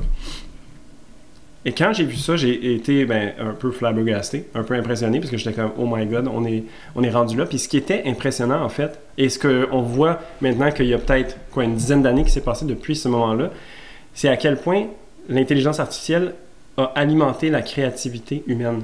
Ah, mais ça, je suis d'accord. Puis c'est là que je trouve qu'il y a... Je sais pas si j'appellerais ça de la neutralité, peut-être qu'on joue sur la sémantique, tu sais, mais c'est intéressant de voir comment l'intelligence artificielle ou cette conscience, on pourrait aller jusque-là, mettons... conscience artificielle. Cette conscience artificielle. Ça, je peux le prendre. Oui. Mais comment ça peut peut-être nous influencer, nous amener à avoir de la perspective, à avoir de nouvelles intuitions, de nouvelles créations qui sont menées par cette nouveauté-là. Donc, il y a vraiment comme cette espèce de danse qui est proposée, puis ça va être de voir justement à quel point, ou plutôt pas à quel point, mais comment est-ce qu'on va se permettre de danser cette danse-là. Mais c'est... Mais moi, pour revenir juste à ton point, tu sais, quand je parle, c'est ça, d'une neutralité... si on se dit, on jase. Si on dit que il y a une possibilité que l'intelligence artificielle devienne une référence pour le collectif en termes de décisions qu'on prend collectivement, au lieu que ça soit... C'est sûr qu'il va y avoir des leaders, mais je pense que s'il y a des choses qui deviennent comme tellement évidentes parce que voici le data, voici les faits, voici l'information comme on vient de prendre, je sais pas moi, 100 000 études en une fraction de seconde, puis on dit, ben regarde, c'est ça mon grand, là. Fait que là, c'est ça. Est-ce que tout d'un coup, ça change notre perspective sur les choix qu'on va faire? Est-ce que même, puis les leaders qu'il va y avoir dans le monde, je veux dire, si certains leaders, justement, ont des ferveurs religieuses, des ferveurs d'autoritarisme, est-ce que ça va pas venir questionner ça? C'est comme, ben oui, pourquoi lui s'en va là si ChatGPT, pour ne pas le nommer, nous dit que ça n'a pas de bon sens ou whatever quoi, tu sais? Fait c'est ça, c'est toutes des questions, mais il y a comme quelque chose qui va se passer en lien avec ça, puis on sait que c'est tout activé par qu'est-ce qui s'en vient dans le ciel, fait quel visage ça va prendre? Nous, on jase, comme on dit depuis tantôt, mais c'est ça. Mais peut-être que cette neutralité-là, en fait, va se... Tu sais, tantôt, tu disais que Pluton... Dans le fond, moi, je veux dire, la neutralité de AI... Oui. Okay, de l'intelligence artificielle. Si ça reste un outil neutre qui nous aide vraiment à prendre les meilleures décisions, tant mieux. Puis je pense que si c'est le cas, ça peut lui donner un pouvoir hallucinant. Il va avoir un pouvoir hallucinant. Mais si on le corrompt, parce qu'on lui donne certaines informations, on l'amène dans certaines... Oui, comme on a pu voir déjà qu'il y a peut-être certains idéaux qui sont traversés par le code des intelligences artificielles, où est-ce qu'il y a un biais. Exactement. Mais je pense que si on le garde dans cette idée de neutralité, ça va dépendre de qui l'utilise, en fait. C'est ça. Puis tantôt, tu disais que donc Pluton foncièrement corrompt, tu sais. Après... Non, j'ai pas dit que Pluton corrompt. Le pouvoir absolu... Oui, c'est parce que j'associe Pluton au pouvoir souvent. Mais... Oui. Mais donc, ça va être de voir, en fait, c'est ça. Bref, qui va être aux commandes de ça ou comment est-ce que ça va être Verseau, les élites. Puis quand je dis des élites, je veux dire, c'est juste... Ça pourrait être n'importe qui, là. Ceux qui ont le pouvoir entre leurs mains. Oui. Puis, tu sais, là, ça m'amène même à la décentralisation, en fait. Tu sais, comme quand on va dans le Bitcoin ou ce genre de choses-là. Puis, à différents niveaux, tu sais, je veux dire, on parlait des réseaux sociaux. Il y a des réseaux sociaux qui sont décentralisés aussi, tu sais, des manières de communiquer. Ah, mais ça fait partie de la révolution. Ça fait partie. Ça fait partie de... On va vouloir casser ça, là, ces monopoles-là, c'est sûr. Puis là, en ce moment, j'ai l'impression que c'est peut-être des franges de la société ou des idées un peu à l'extérieur, mais ça va se rapprocher à vitesse grand V de notre quotidien, puis des questions qu'on va devoir se poser, en fait. Où est-ce qu'on se place là-dedans? Oui, parce que l'envahissement de notre vie privée par les plateformes, il y a de plus en plus de gens qui sont inconfortables. Tu sais, on le sait, mais à un moment donné, là, tu mets l'intelligence artificielle à l'intérieur... Tu sais, les possibilités de te faire envahir, c'est encore décuplé fois millions. Fait, c'est toutes des questions d'éthique. C'est des questions d'éthique, oui. Et philosophiques. Puis ça va aller vite et je sais pas qu'on est... On n'est pas prêt. Apte ou préparé à pivoter aussi rapidement. Ça. Exact. Ouf! Puis il y a plein d'autres affaires qu'on voulait jaser, qu'on n'a même pas jasé. Petite digression ici. Mais bref, comment conclure cet épisode? Je pense que, tu sais, on se rend compte... Je suis content, en fait, de qu'est-ce qu'on a amené. Je pense que ça contextualise bien plusieurs des grands acteurs des prochaines années, de la fin de la décennie des années 20. Ouais. Ça reste un peu difficile de dire exactement comment ça va se prévoir. Je ne sais pas que c'est nécessaire non plus de le faire. L'exercice peut être intéressant, tu sais, mais après... Je pense que c'est surtout de voir comment est-ce que nous, on va se préparer à ça, comment est-ce qu'on va amener notre conscience non artificielle à ces réalités qui se présentent à nous, tu sais, puis de voir aussi peut-être comment est-ce qu'on a envie d'être entouré, tu sais, parce que je crois que l'idée de collectivité, de communauté va être importante. Oui, c'est sûr. Et puis de trouver son pied, de trouver ses alliés, son groupe, Puis pas nécessairement dans l'idée de se défendre ou de confronter les autres, mais d'accepter aussi qu'il y a différents groupes qui viennent être hétérogènes à notre pensée. Total. Puis, tu sais, je pense que c'est ça, tout l'effet Jupiter en Gémeaux, Uranus en Gémeaux, c'est tout, puis Pluton en Verseau, c'est toute cette idée-là de nous montrer qu'on peut avoir des croyances différentes, qu'on peut penser différemment, mais qu'on peut vivre ensemble.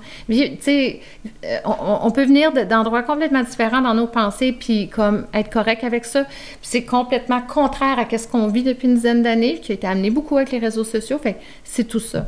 Oui, mais se rappeler en fait que derrière les réseaux sociaux, derrière la façade, il y a souvent une vraie personne. Il y a une vraie personne. Et puis, comme tu disais un petit peu dans l'universalité de cette expérience humaine, on peut se retrouver en fait. Puis ben, c'est ce que je nous souhaite à travers ces différents melting pots de transit. Puis si je peux dire juste une dernière chose, c'est vraiment, tu sais, Saturne en Bélier, ultimement, c'est la responsabilisation de l'individu.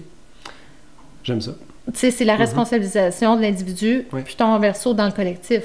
Fait que quelque part, on part avec ça et ça va se développer là, à travers le temps. Oui, puis c'est vraiment un fil conducteur de ma pensée puis de ce que j'exprime à travers ce podcast-ci. C'est le concept de mettre à bord, tu sais, d'être outillé ou prêt à faire face à ce qui s'en vient, sachant qu'on a notre puissance personnelle et notre morale, qu'est-ce qui est vrai pour nous, puis d'avoir l'autre et respecter l'autre. Respecter l'autre. Donc, je pense que oui, si on se rappelle que derrière tout ça, tu sais, en fait, le Verseau est une belle image de ça. On associe beaucoup à la technologie habituellement, mais c'est aussi l'humain. Donc, de voir comment est-ce qu'on va se reconnecter à ça, je pense que c'est... Il faut se rappeler que dans le zodiaque, il y a seulement 2 signes qui sont représentés par l'humain, la Vierge et le Verseau. Fait que, tu sais, reste que l'humain est au centre de tout ça. Tout à fait. Écoute, merci beaucoup, Mélanie, de t'être prêtée au jeu. Je pense que c'était un gros programme. On aurait pu parler 4 heures. On se l'était dit à l'avance, c'est comment qu'on va faire pour juste... Mais ça a été un plaisir de te rencontrer aussi pour la première fois. Oui, donc, merci beaucoup pour ça. Est-ce que tu veux partager peut-être où est-ce qu'on peut te retrouver facilement sur les réseaux sociaux, sur les... Non. Mélanie Fortuna sur Instagram. J'ai un podcast qui s'appelle Astral. Je suis présentement en pause, alors je suis ravie d'être ici. J'ai pas besoin de m'occuper de toute la production. C'est moi qui vais s'occuper de tout le travail mercurien en arrière. mais oui, principalement. Site web aussi, mélaniefortuna.com. Je mettrai tout ça dans la barre d'infos. Merci. Merci encore. Puis je vous souhaite une bonne intégration de tout cet épisode bien large, puis de se rappeler aussi que c'est un pas à la fois que ça se fait. Donc, je pense que c'était important de venir placer du contexte, puis après ça va de voir comment est-ce qu'on avance sur ce chemin-là. Oui, exactement. L'idée de ça, c'est de susciter des réflexions chez les gens. Puis aussi, la beauté de l'astrologie, c'est que à travers ces archétypes-là, à travers ces symboles-là, ça nous permet de mettre des mots et de nommer des choses.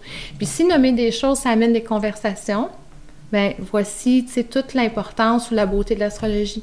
Oui. C'est pas important que qu'est-ce qu'on dit, c'est ça qui va arriver. L'important, c'est que ça nous aide à mettre des mots pour qu'on en discute. Oui, qu'on y mette de la conscience un peu, puis qu'on se retrouve là-dedans. Exact. Cool. Eh bien, sur ce, je vous souhaite une belle journée et puis merci d'avoir été là.